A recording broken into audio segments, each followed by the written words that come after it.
Hello everybody and welcome back to Strange Antiquities. We are back on the morning of day 7 Wednesday, and I do believe we do have a couple of clues to solve, so I think we will have a look at those first. Now this one I had a little bit of trouble last time, so I'm going to leave it again for a bit longer, and then if we're stuck at all I'll have another go.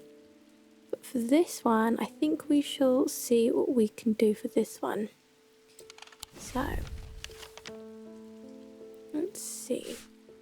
The maiden in the tower points the way. I am buried amongst the trees. Now, I don't believe it's for Gleeston Castle, simply because these are all rooms, so unless it's in a tower, I don't think it's possible because it seems to be outside. So we're going to go for the main map of Undermere and we're going to have a look. There's Mary's Bell, so that could be an option. Maiden in the tower points the way. I'm buried in the trees. So Mary's Bell is number 20. Oh no, that's the ship. What's 22?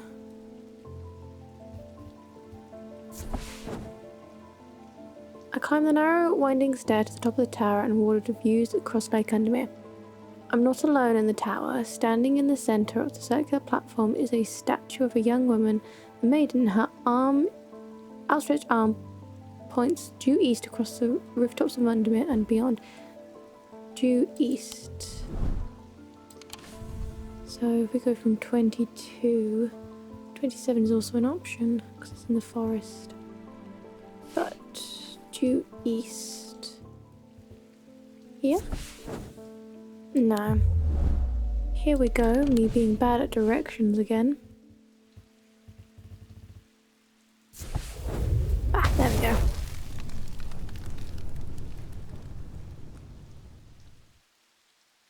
I find what I'm looking for in a small cavity carved into a sturdy oak tree. I look around, half expecting to see someone, but there is nobody there. I take my prize and leave, feeling my mood lifted by the smell of damp moss and the gentle rush of wind through the treetops. Okay. Another one to add to the collection. I'll have to start going over here. I'll see about reorganising the slot off camera. Okay, Jupiter. Shall we get started? Hello, Verona. I walked up the beck a mile or so in the cold and wet yesterday and found a section with a handful of dead fish floating in it. Belly up and blackened they were. I'm not sure what to make of it, but I don't like it. I'm on my way to Cladgarth Hall now. I spoke to Dr. Robertson earlier and she said the 2 women they found there are still in the same state as the others, in a trance and eyes all black. Before I go, Anna Bryant asked me to drop this off.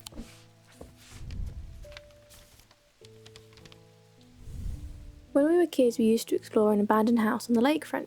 We'd take a boat out to the northern tip of Naylor Island and row across from there. You know the one I'm talking about. Second from the left in the row of 4. I found myself outside its door 3 days ago and went inside for old time's sake. I wish I hadn't. It always had an ominous feel to it. It'd taken me the last 3 days to summon the courage to write this letter, but I think it's better you see for yourself what's out there. Yours in faith, Anna Brandt. Okay, we'll have a look at that later, I think. Lester Crowley. I apologise if this inquisition is an imposition to your disposition. It is not my intention to bring to your attention a matter of contention. I have an inclination to perform an incantation of flirtation. For your part, a leaden heart of the Thormic art. Leaden heart, okay. L's. Lead heart. Lead heart. These items depict the god Sananos in his non-human form. They are heavier than they look due to the core of lead hidden by a more modest exterior. They're said to kindle romantic interest and sometimes given as wedding gifts. Okay.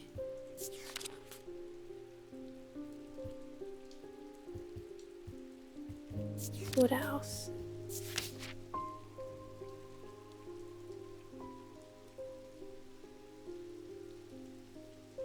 Okay. So we're looking for non-human form, heavier than they look. Okay, so our heaviest weight is a 2-pound weight. Move you up out my way quickly. So we want our 2-pound weight.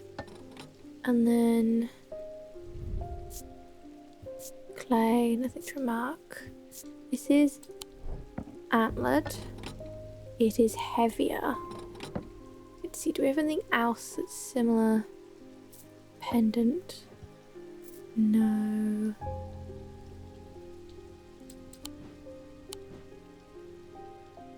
I don't think so.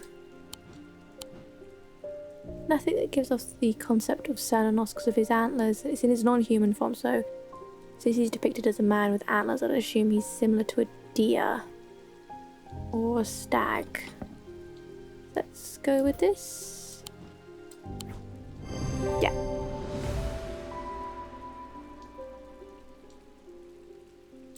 Perfect. Corvin's Might. Alright, let's pop you back up here and give you a label.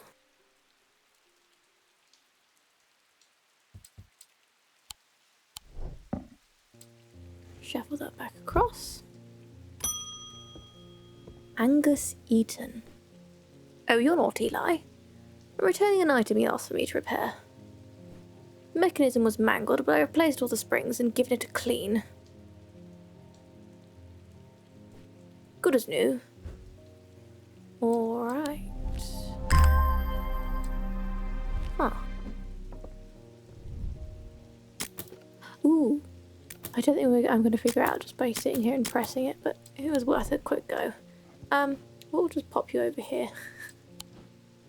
And continue onwards. Ah, Eli, you're back. Yeah, sorry, I was fiddling with that. It wasn't my intention to leave you unattended for this long, but I'm afraid I'm going to need to rely on you for a little longer. It's okay, Eli. It's totally what you pay me for anyway. The Order of the Black Veil seems more concerned by the ravens than the black-eyed state that Mr. Hungerford was found in. He said it would take a very powerful force indeed to upset them like that. I mean, crows are really interesting. Unfortunately, they either weren't able or weren't willing to talk any further on the subject. I was hoping to avoid it, but I must go to Oxford and the Bodleian Library. I'll be gone for a few days at least, perhaps longer, but you seem to be handling yourself well here. No problem, Eli. I am your apprentice after all.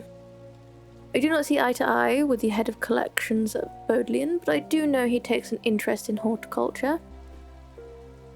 I will take him a Slitheen charm to smooth things over with them. Speaking of horticulture, I do believe we can actually visit Strange Antiquities. Not Strange Antiquities, Strange Horticulture. What did he ask for? Slitheen charm.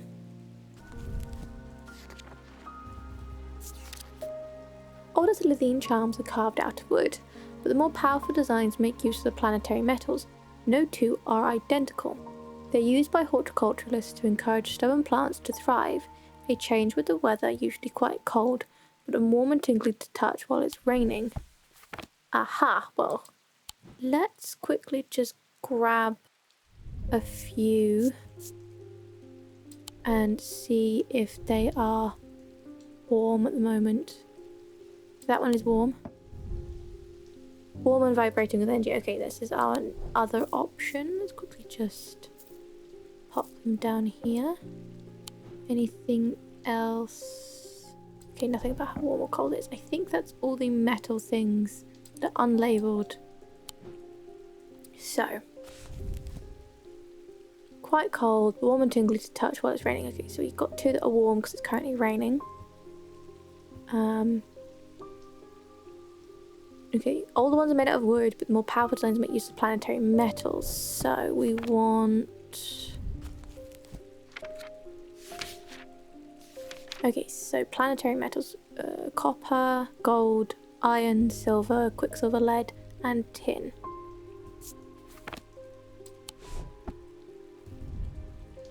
So this is gold. This is blue gemstone. That's silver, so definitely... This is also, however, gold and silver.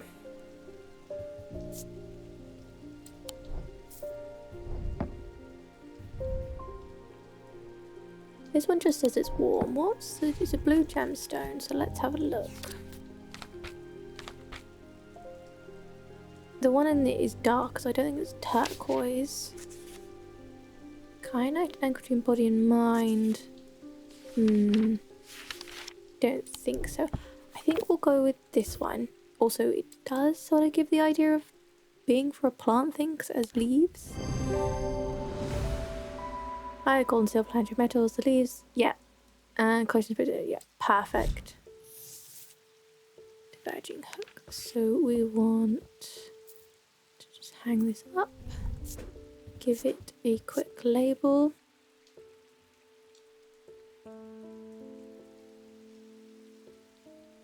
And we'll go for a slightly darker green. We'll pop this one back over here. Now, as I mentioned, you can go and visit Strange Horticulture. It is labelled number 2. I found it quite fascinating that you could, and I think it really links the two games together. Where is it? I can't. There we go. This curious plant shop on the edge of the town is a quiet haven away from the bustle of the centre. Ordinarily, I'd be delighted to while away some time there, but I have important work to do. And yet an hour later, I find myself leaving the shop with the potted palliance and the weight off my shoulders. I've been chatting with the proprietor about the similarities and differences between our two disciplines, with a gently purring hellbore curled up in my lap. There we go. And now we have a lovely potted plant. Thanks for that, Jupiter. Let's pop it down here away from you. Ah, Francesca. I'm at loss with these patients. They aren't responding to anything I've tried so far, and I haven't been able to find anything in the literature that fits their symptoms.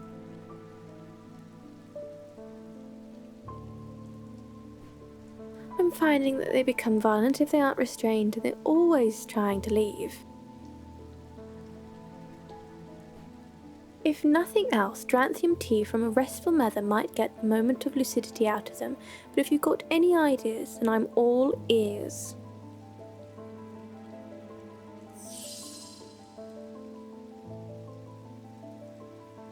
Okay, so restful mother and then a witch's finger. Does a witch's finger do? Since that's not the one she asked for, the one we're suggesting. Witch's fingers are said to be the severed digits of the Witch of Undermere. They are capable of inflicting intense pain, but the goal is supposedly purification of the body. A most unpleasant experience, but a last resort that has cured some and finished off others.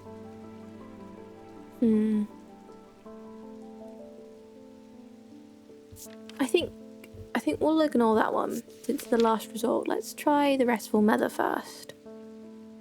Restful Mother. A mother is a thaumaturge's link to the inner mind. A hot tea made from Dranthium plant is drunk from them, taking on different properties depending on the type of mother. This particular type can be used to enter a meditative state and bypass the rush and clutter of consciousness, promoting clarity of thought. A Restful Mother.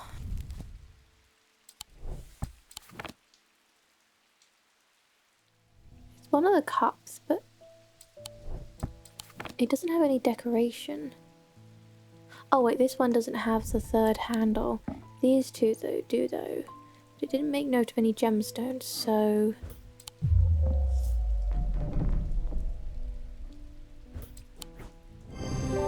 Okay. Ah, I should check the gemstones.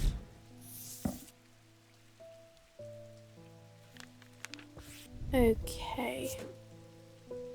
Restful Nether.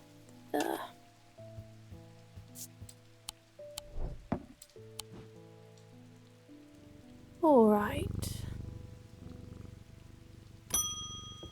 Ah, Rebecca, you're back. I've come to thank you for sharing the wonders of the Ares remnant with me. It's changed my life. I'm still getting to grips with it, but I'm already feeling my way back to painting again. Oh, I'm glad. Thank you. Sure thing. Okay, end of the day. Let's go deal with this letter. So, Naylor's Island, Northern Tip, and row across from there. You know the one I'm talking about. Second one in the left in the row of 4. Gonna presume it's here. Second one.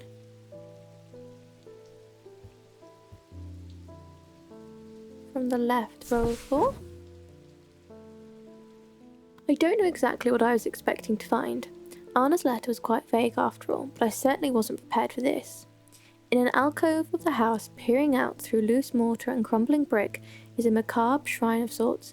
The skull of a stag is mounted above the opening, its antlers smeared with a dark red substance, and large melted candles pull out onto the wooden floor on either side. In the centre of the altar there is a small iron chest, rusted and fused to the floor. It's clear that it has been there for a long time. I do not see any hinges or keyholes or any way of opening at all, but after a while I notice an inscription that simply says, "I open to the voice." Voice of Cernanos? The chest opens to reveal a golden totem. I can't imagine who would have stashed it here or why, but it doesn't look like they're coming back for it any time soon. Okay. Got a moonstone in there, so I'll leave you there. And we will move on to day 8.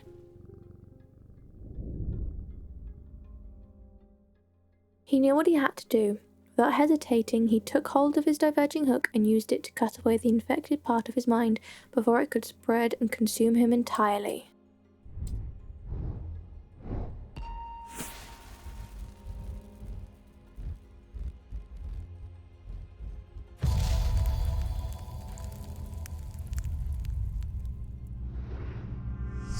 I am close to the sunset, but furthest from the sunrise.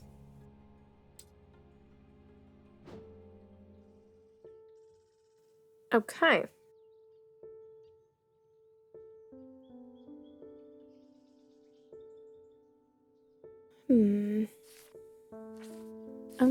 I think that might be for Gleeston. I'm also gonna take a quick look at these. Let's pop the maps over here. So we have... Oh, we're missing one.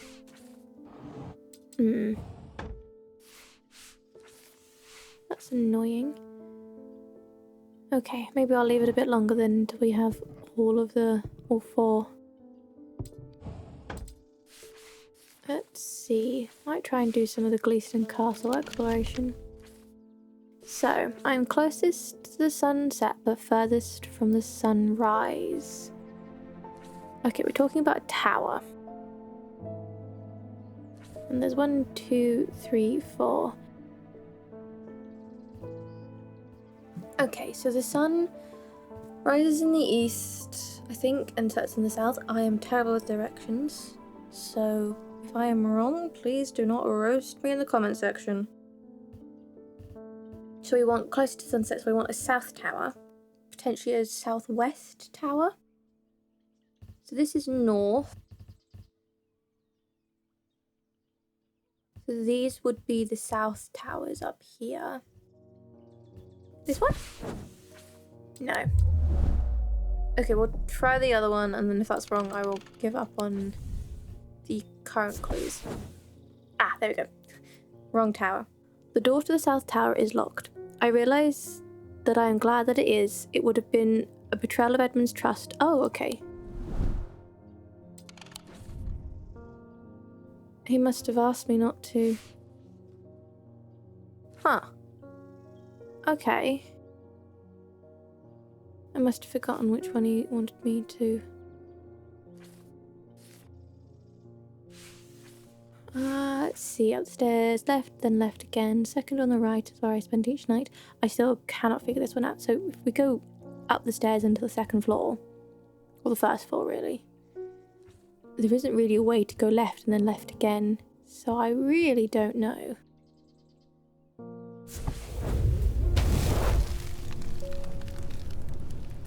Well, okay, apparently it was that one. I just clicked it randomly. The view from the tower is quite beautiful, but it is what I find inside that catches my attention.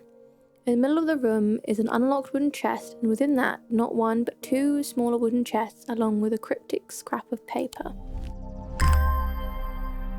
Okay.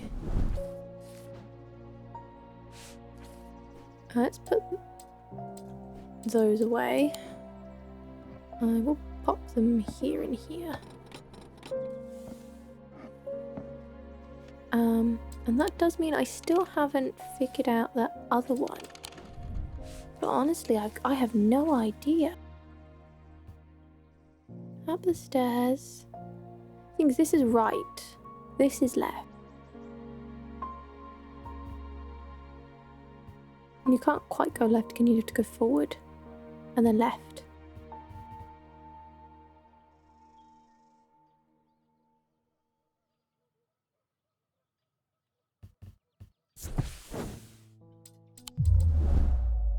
Now, before I get myself in trouble, I'm going to stop there.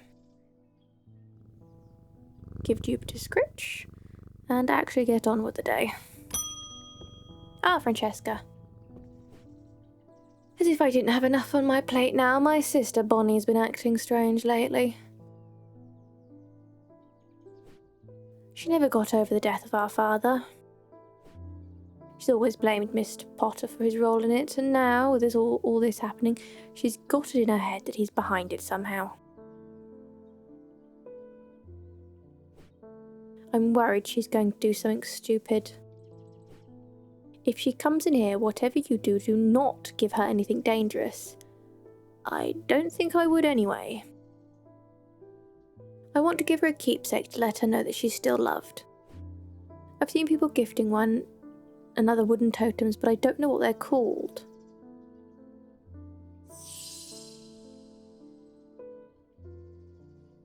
Wooden totems?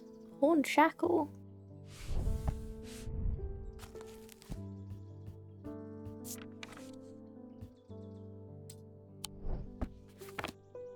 Or wouldn't be a binding seed.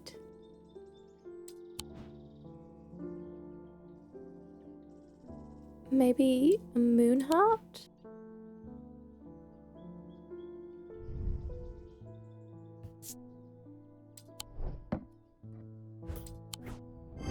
Yeah.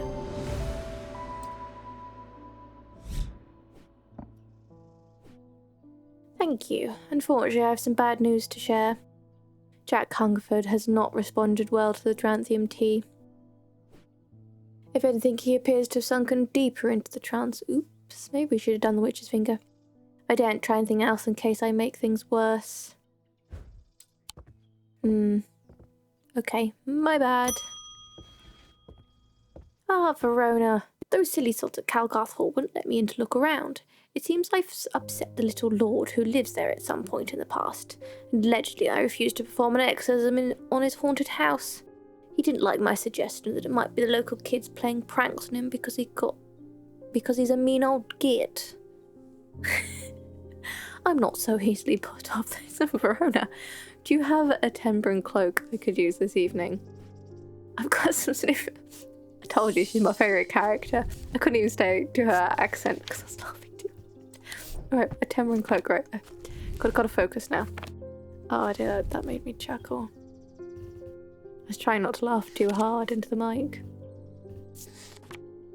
Tenbrin Cloak. Upon activation, a Tenbrin Cloak can create a sphere of enshrouding darkness that will cloak all within its reach. A single stone set in bronze gives power to these these totems. Almost said items there. Single stone. Bronze gives power. This looks like gold though. Yeah. So we want bronze. Bronze with a single stone. Okay. Option 1.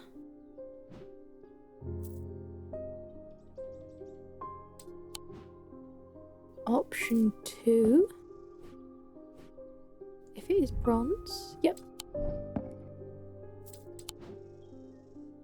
Anything else? Does not look like it. Okay, so we have a turquoise gemstone and a green gemstone. So turquoise is a stone of water. Jade is green, it's of earth and of nature. That's striated, I don't think so.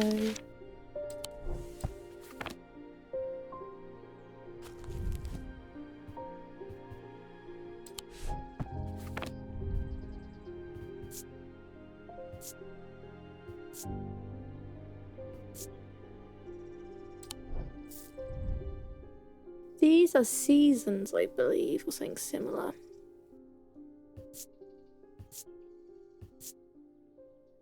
Let's quickly take a peek.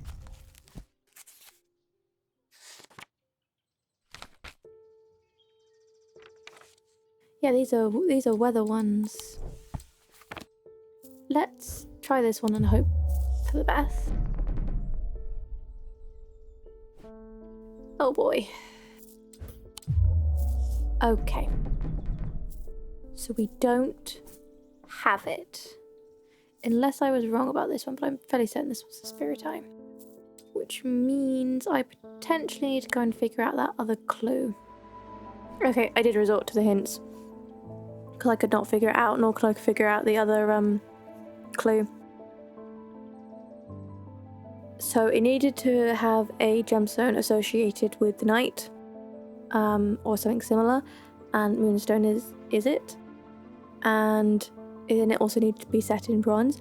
I ended up giving this one a go, despite the fact that it has stone, simply because it's the only one that has a moonstone set in bronze, and I can't figure out the other clue, so it was my only option. If it was anything else, I probably would have had to figure it out some other way. Okay, this is, if I double check the spelling, Tenbrun Cloak.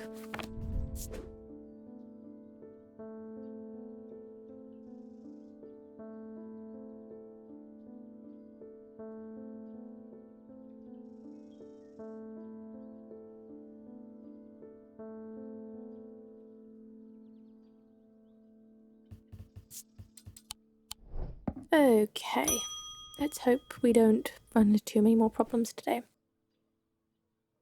I bumped into Eli at the station yesterday before I left for Oxford. His train was late, so we had a brief chat, and he suddenly remembered something he wanted to tell you. Oh. I told him I'd pass on the message.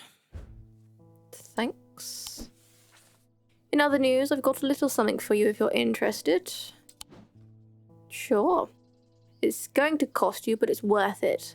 A map of the catacombs. Ooh, catacombs. Very rare. Worth a lot to someone in your line of work, I imagine. And all I'm asking in return is a Valent? Oh, I keep doing that.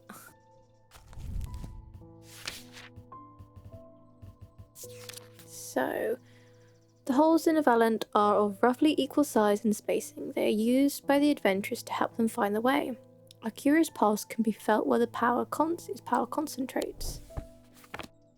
Oh, don't tell me I'm going to get stuck on this one too. The puzzles are getting harder and I don't have the brain cells for this. Oh, whoops. Sorry, while I was trying to figure out this one, I ended up doing this. So when you make too many mistakes, you essentially get rising dread. So you need to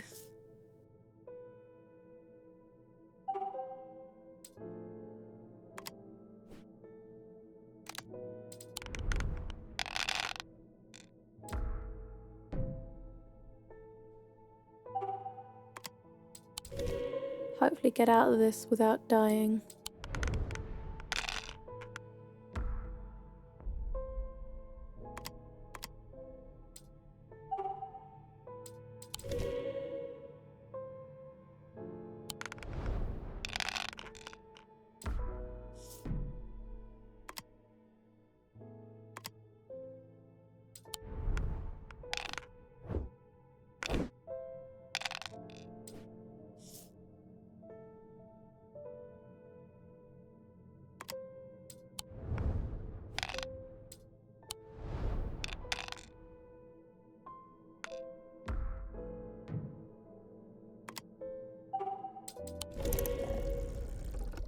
There we go. And it basically means your sanity, you've gone insane by making too many wrong choices. And so I was making too many wrong choices.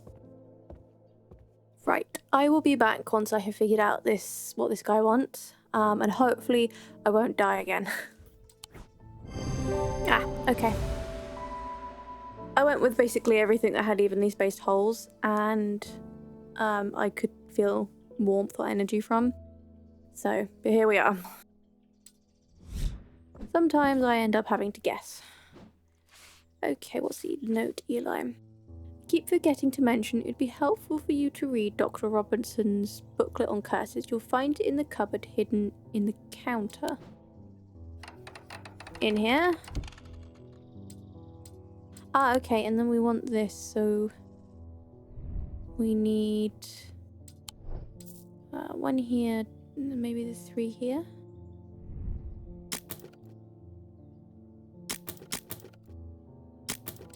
Let's see. Okay, booklet on curses. We'll take a quick peek at, and something else. Delightful. Shut that and no, I want to put you. I'm gonna put you away. Okay, book on curses. Brief overview. Black Heart, Brax's Burning Blood, Breath of Lyra, Morgan's 17 Octic Sight, the Sapphire Curse, Tormund's Paralysis. Okay, I had a quick look at that. Don't know if it'll be something I'll remember, but let's continue onwards. Bonnie, I've been expecting you. I feel like I'm going crazy here. I know who's behind this madness, all these people with the pitch black eyes. Nobody is listening to me. I've seen it happen before. 7 years ago, my father died the same way. Well, since nobody will listen, I'm going to take care of it myself. A Corvin's Might, please, and I'll be on my way.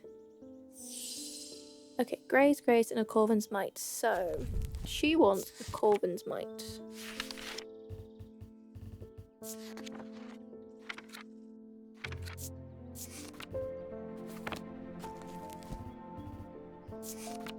Corvin's Might. A Corvin's Might, sometimes called an Eagle's Gift, is an assassin's tool that makes use of Wixic power. When the warrior Queen Corvin was surrounded and close to defeat, a gift came to her from an unlikely source. With it, she turned the tide of battle, and the legend of the Bloody Queen was born. These objects pay homage to Bloody Queen's gift. So she wants to assassinate someone. And what's the other thing? Grace. Let's see, oh no, it's up there. Worn as a pendant to dispel melancholy, they share the design of a shadow catcher.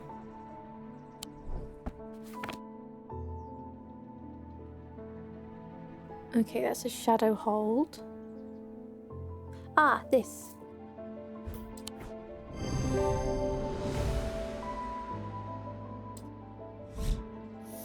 Didn't even analyze it, just looked like the pattern. Oh, hang on, she's talking. Don't insult me, Thaumaturge. This isn't some depression that can be cured with your little trinkets. I will get a hold of a Corvin's Might. Okay, maybe we should have just given it to her. Thing is, her sister said not to, so, you know.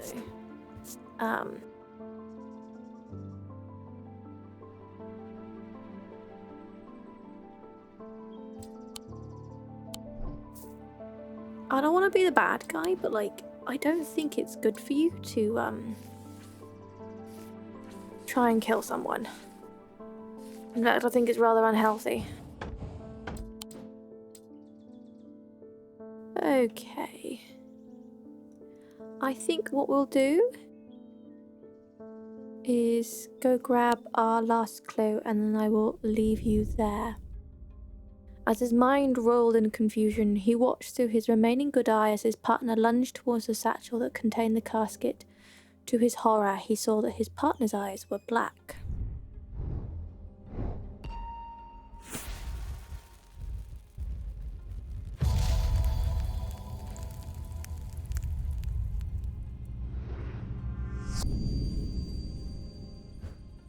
Okay, that might be a clue for the catacombs, but for now I think we will leave that till next time. I hope you enjoyed playing through the last couple of days with me, and I'm sure I'll be back soon enough to continue uncovering the ongoing mystery and continue straining my brain cells in order to solve these puzzles. See you next time. Bye bye.